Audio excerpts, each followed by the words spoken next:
जी मानवा नहीं नहीं हो गया। बोलिए। शुरू करें आप शुरू करिए उनका रिकॉर्ड में नहीं जा रहा।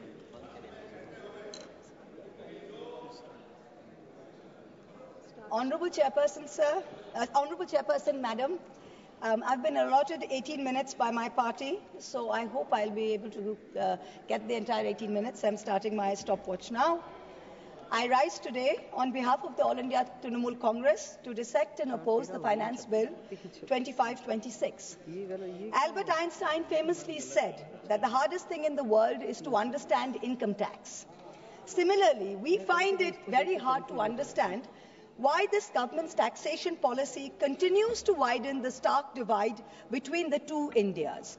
A Kuber's India for the elite and the privileged, and another, Vishwakarma's India, for the masses who are bearing the brunt of this government's economic mismanagement. We have just finished the spectacle of the Mahakumbh, with faith drawing millions to the holy Sangam at Prayag. The government is patting itself on its back for organizing the grandest spectacle that humankind has ever seen. It is a small concern that the same UP government who was unable to count the number of deaths in the Kumbh stampedes and give the country a number was magically able to insist that precisely 63 crore people had bathed in the river. Now, 63 crores is the entire adult population of India, which statistically implies that every single one of us sitting here has bathed in the Kumbh. I certainly haven't bathed in the Kumbh. Most of us sitting around me have not bathed in the Kumbh. But this mirage continues. This great mirage is continuing. Similarly, much like the great taxation mirage that this government has created. In December 24, in response to a parliamentary question, the Finance Ministry provided certain crucial statistics on taxpayers in this country. What did we learn? We learned that there are 8 crore people in this country who filed taxes. But out of that, only 56 lakh people earn more than 15 lakhs per annum. These 56 lakh individuals, these are the engine of India's entrepreneurial and services economy. They are the only ones effectively paying direct income tax. Now, with the new exemption structure, those earning up to 12.5 lakhs annually will pay zero tax. Let's be clear, income tax is leviable only on 56 lakh people out of 140 crore population. Yet, we have a massive income tax department with supernormal snooping, police-like powers and unchecked discretion operating under the pretense of enforcement. What is the purpose of this? The 56 lakh people at least have a graded tax system. But for the rest of India, Vishwakarma's India, there is no relief. For the 139 crore people in Vishwakarma's India, GST is the great equalizer, but in the most regressive way possible. In financial year 23-24, the Government of India collected 20 lakh crores in GST, which comes to about 15,000 rupees per person. So a billionaire and a daily wage earner both pay GST on food, on transport and essential commodities. The government has done nothing to alleviate this burden. There is no discussion on reducing indirect taxes on essential commodities, no roadmap to ensure fairer wealth distribution. All social sector spending has actually seen contractions. Let me give you a few examples. The finance bill mentions an health and education cess of 4% on income tax. No problem. Everyone's happy to pay this if it goes in the right way. You're taking our money, fine. The Kothari Commission in 1966 had said that 6% of India's GDP must be spent on education. Successive national education policies, including NEP 2020, insisted 6% of GDP must be spent on education. What are we spending today? Around 4.5%. What is China spending? 6.2%. This government's own national health policy of 2017 said that public health must account for 2.5% of GDP. What is this government spending today in the last budget? 1.94%. We must be the only country with a declining spending in health. The last few years, we have come down from 2% to 1.94%. So, Madam Finance Minister, wherever you are, I hope you're listening to me. Taxpayers don't mind paying extra cess for health and education, but at least spend it. Give the country what it deserves. Food subsidies have been slashed even as inflation has bitten into rural households. Between January and December of 2024, rural inflation was 5.4%, a full 100 basis points higher than urban inflation, mainly driven by higher food prices. Manrega is still underfunded. Last year's allocation was 86,000 crores. This year's allocation is also 86,000 crores, even though there's higher demand. If you pay West Bengal its 7,000 crores, which it is due, then you are even decrease the outlay even more. This time you guillotined the food and public distribution demand for grants. There was no discussion. Yet there are certain points that everyone needs to know. This country has a National Food Security Act in 2013, which mandates that 75% of urban households and 50% of urban households must have coverage. 75% of rural and urban must have coverage. Today, 81 crore people are getting 5 kg of free rations per month by this government. This is dependent on the 2011 census. Now, the government on affidavit told the Supreme Court that we haven't had a census since 2011. We don't even know when the next census is going to be. So the government says, well, how are you going to revise the numbers? There are many poor people who are not getting rations. The new number is an extra 13 crore must be given rations. Government says, we don't know. We don't have a census. So Supreme Court says, what do you have? We have an unorganized migrant portal, the eShram portal. According to the eShram portal, 8 crore new people must be given rations. The government is steadfastly refusing to give this 8 crore people rations. Please note, these people are paying GST. They are paying GST. You're raising 20 lakh crores based on these people, yet you're not giving them 8 crores people rations per month according to the Food Security Act. Now, this kind of iniquity, I'm not comfortable with it. We certainly don't want this on our conscience. Certainly not. Now what we're talking about is that when you go to, you keep saying democracy, democracy, democracy. The Honorable Prime Minister is talking to podcasts all over the world talking about freedom to criticize and democracy and democratic processes. We welcome it. But for a democracy to function, it is vital that its electoral processes be above board and above question. The legislative department in the law ministry is the nodal department which controls all spending for elections, for polls, for appointment for the poll members. The Honorable Finance Minister this year allocated 300 crores for voter ID cards, allocated 600 crores for election expenses, allocated 19 crores for EVM machines. But here we have an election commission that is refusing to give 100% VVPAT paper trails. It is refusing to make 17C forms public. It is refusing to give us new additions and deletions to the voter list. It is refusing to explain how duplicate epic cards are being issued in Murshidabad and in Gujarat. So spend taxpayers' money, but use it in the right way. We need some answers.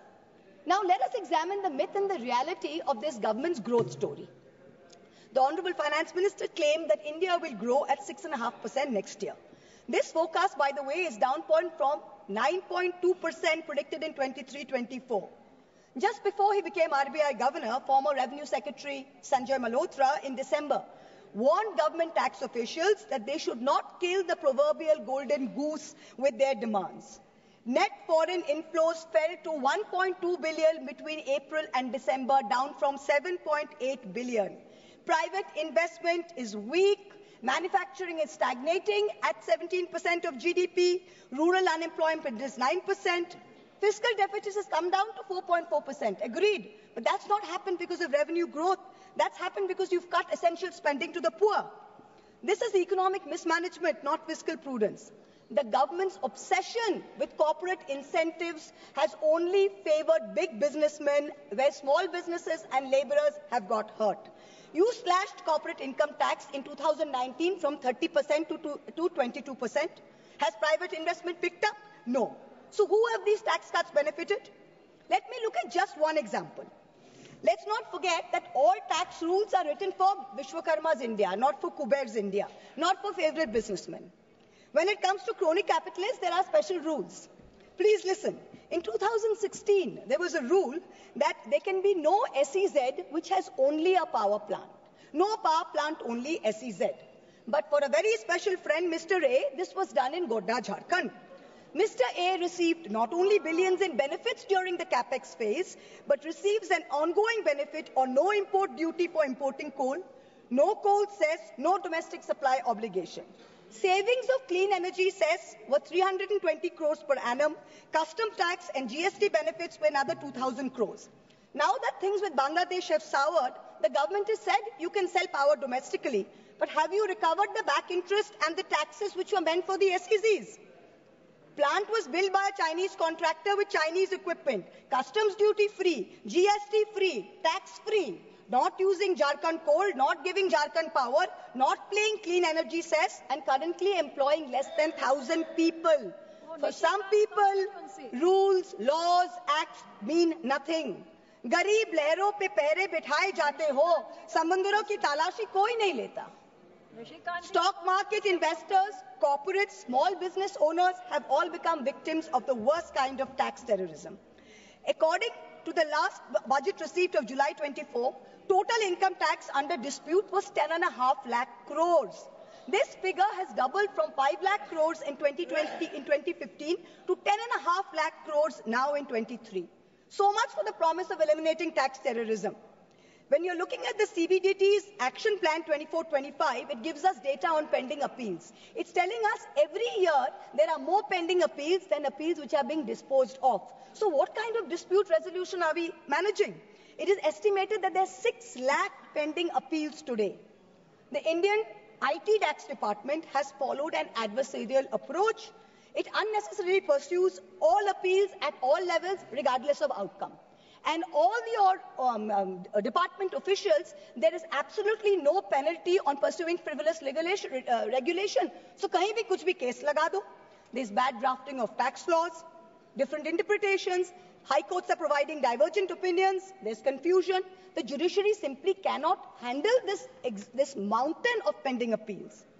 More than 17.5 lakh Indians have acquired foreign citizenship of another country in the past decade.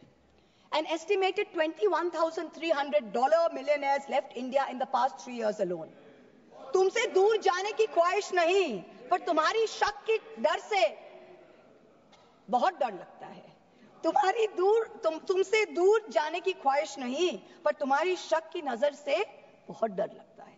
This is what people are telling this government. GST is a nightmare. You are having to wade through 100 different tax rates, including cesses. Multiple rates, ensuing confusion has facilitated an alarming GST evasion of 2 lakh crores, almost double the 1 lakh crore evasion that was there in fiscal year 2023. 18,000 fraudulent entries have been uncovered. Many more are likely. Senator Barry Goldwater, the Republican senator in the United States, famously said that the Income Tax Act has created more criminals than any other act of government. This is really proving true in India's case. Honorable Chairperson, the government's draconian taxation policies have turned our stock market into a breeding ground for tax uncertainty. Let's examine the facts. They're mind-boggling. 2004, capital gains tax eliminated, replaced by a 0.1% securities transaction tax. 2018, BJP government reintroducing 10% long-term capital gains tax. 2024, this long-term capital gains hiked to 12.5%. Short-term capital gains increased from 10% to 15% in 2018 to 20% in 2025. Securities transaction tax hiked by 60% in 2024. Corporate dividends, once taxed at flat 15%, are now taxed at slab rates with TDS. The government and the SEBI have together destroyed wealth creation in the stock market, both domestic and foreign.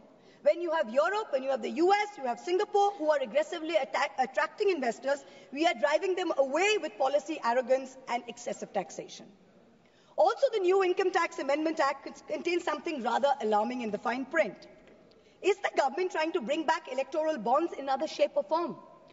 The bonds were declared unconstitutional in February 24 by the Supreme Court. And yet, in the new Income Tax Bill 25, Schedule 8, provisions relating to the electoral bonds are mentioned. Is this legislative oversight? In which case, very shoddy work on your part. And if it's not oversight, then it shows that you're keeping the road open, so some kind of back entry to your fiction system. This is very clear. Electoral bond data shows that companies with negative profits donated 434 crores to the BJP.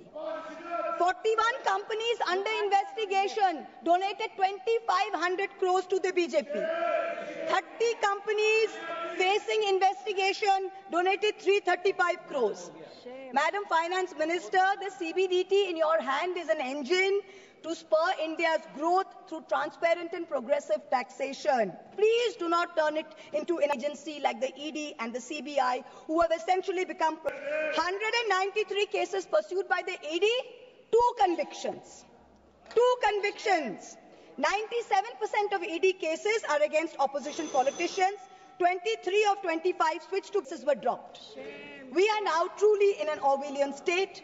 The finance bill doesn't merely focus on taxation. It gives the government sweeping powers of surveillance under the guise of preventing tax evasion.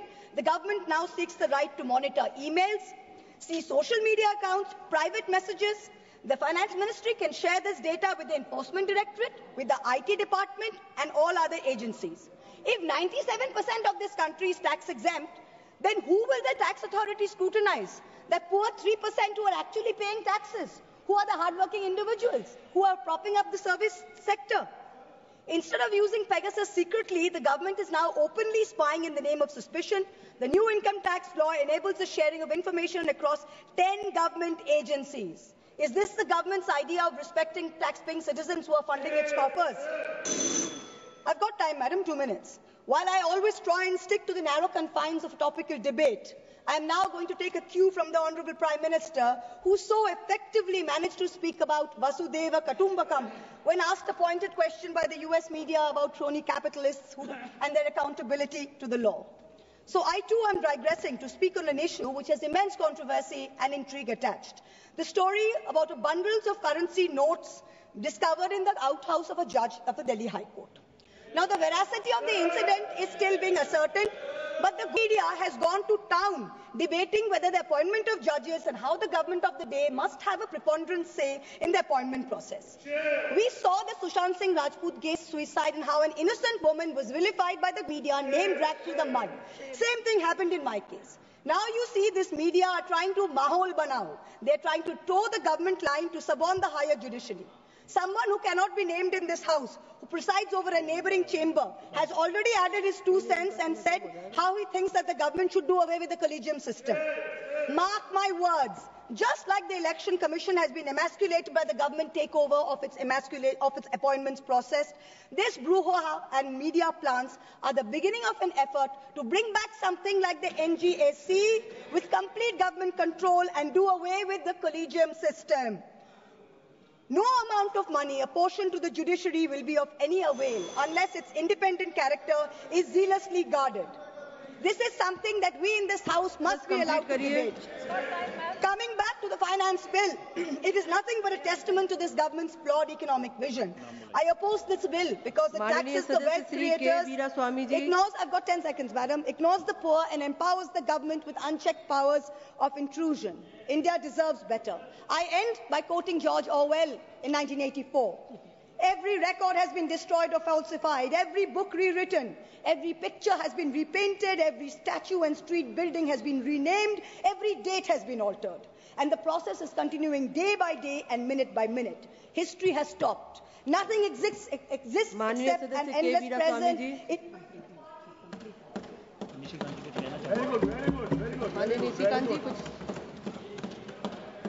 Rule है. Thank you very much, madam. Point of order है. Speaker का direction 115 वो ये कहता है कि कोई भी माननीय सदस्य यदि कोई आरोप लगाते हैं, एक बड़ा आरोप उन्होंने ईडी और सीबीआई पर लगाया कि वो सरकार की तरफ से जो है पैसा कलेक्ट करते हैं. मेरा आग्रह होगा कि उनको ऑथेंटिकेट करने के लिए कहिए कि ईडी और सीबीआई ने कौन सा टैक्स कलेक्ट गवर्नमेंट के लिए किया, किन लोगों को परेशान किया. यदि नहीं करते हैं तो एक्सपंज करिए और नहीं तो प्रिविलेज चलाइए.